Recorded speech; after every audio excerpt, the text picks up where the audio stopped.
This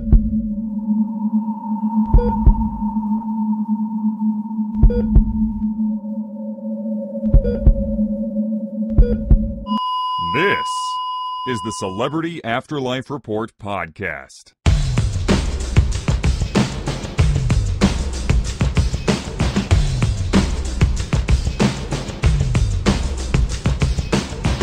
Oh, you know the deal, don't you? It's time once again for another episode of the Celebrity Afterlife Report, the only show on the internet that gives you the most up-to-the-minute gossip about all your favorite deceased celebrities. I'm your host, the Celebrity Medium, and I have some juicy new stuff to share with you. Time's a wasting, so let's get right to it.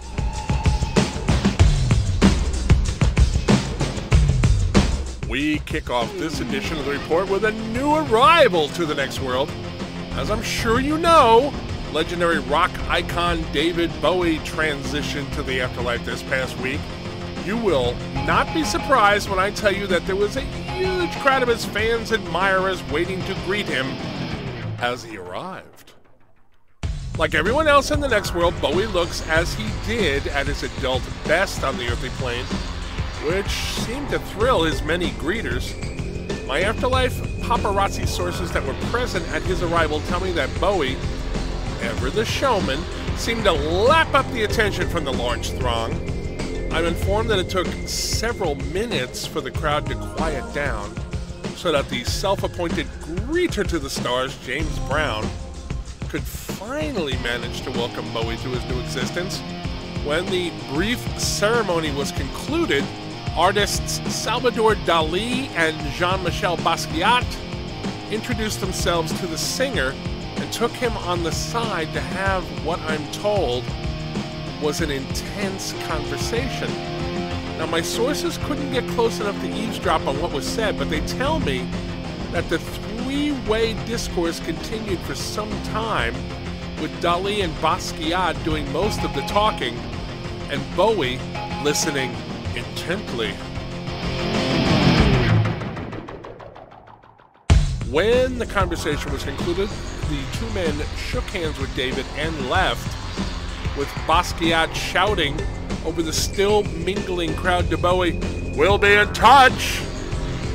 Okay, now I don't know what the discussion was about at all, but my spidey senses are telling me there's more to this story. And whatever was discussed, I think it's going to turn out to be very interesting.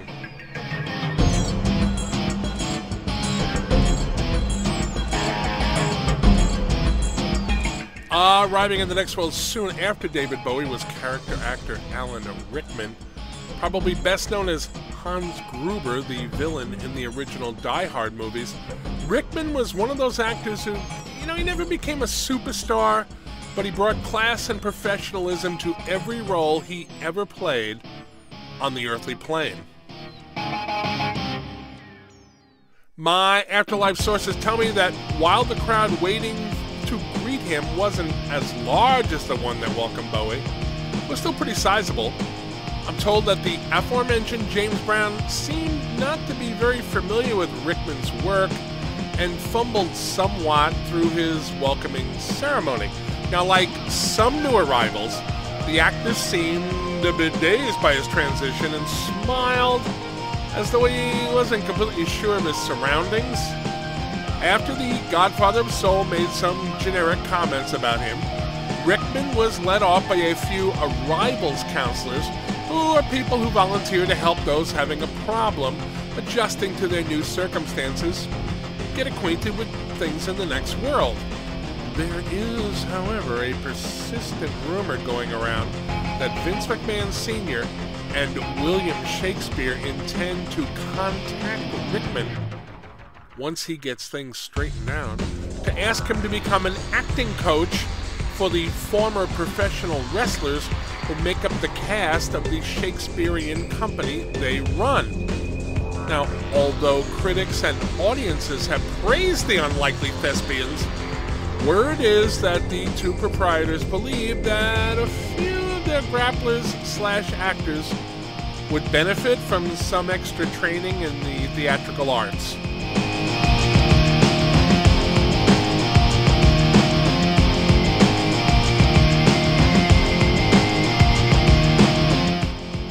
Actor Dan Haggerty, who played the lead role on the Grizzly Adams TV show, also arrived in the next world the other day. It was kind of a busy week there. Haggerty, who was heavily bearded on the show that made him famous, was clean-shaven when he arrived, so he didn't attract much attention at all from the Afterlife public. That, however, did not stop him from potentially already lining up his first gig in the next world. As listeners to the report know, Rudd Weatherwax, the man who brought us the Lassie TV show and movies, ran into trouble last year when he tried to make an action/buddy cop movie starring an all-collie cast. Yep, it was every bit as weird as it sounds. The Lassie Squad was turned into a slapstick comedy halfway through production when the original plan turned out to be unfilmable. Gee, go figure. A person close to the situation informs one of my Afterlife paparazzi sources that Weatherwax reached out to Haggerty to become involved with future Lassie film projects. Haggerty is said to be intrigued by the offer, as he was a lifelong animal lover. Now, exactly what his role in any upcoming doggy flicks might be, no one seems to know at this time.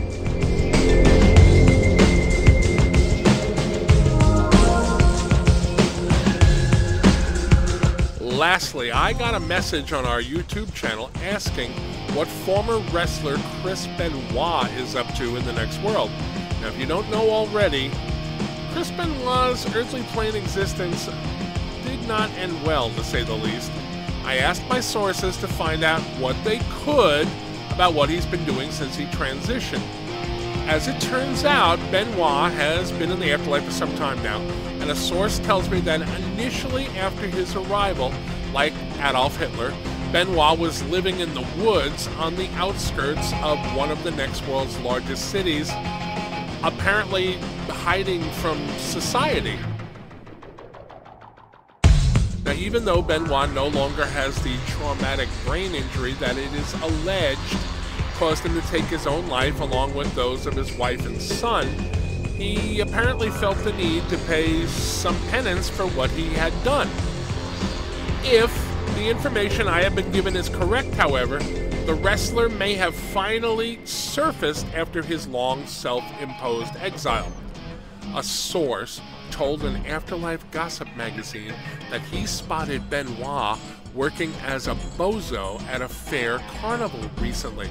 In carny parlance, a bozo is a man who sits on a platform suspended above a dunk tank wearing clown makeup. He taunts the crowd over a public address system, insulting them until they finally get angry enough to pay for the privilege of throwing balls at a target next to him.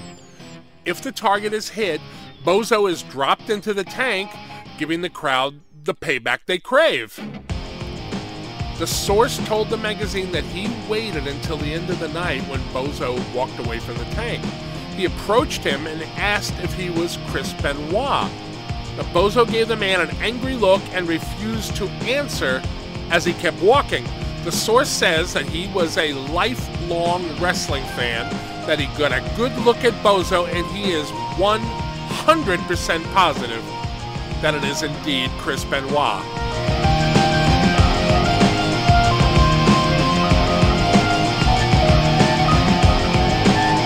Okay, I'm finished here. Please come back next week when I'll have more up-to-the-minute gossip about all your favorite deceased celebrities. Between now and then, do me a solid and please spread the word that the report is available for free on iTunes. I am the Celebrity Medium. Thanks for listening.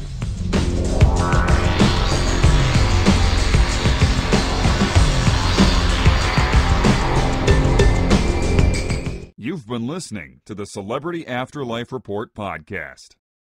To ask a question about your favorite deceased celebrity, call 818-3-MY-DREAM. 818-3-MY-DREAM. 818-369-3732.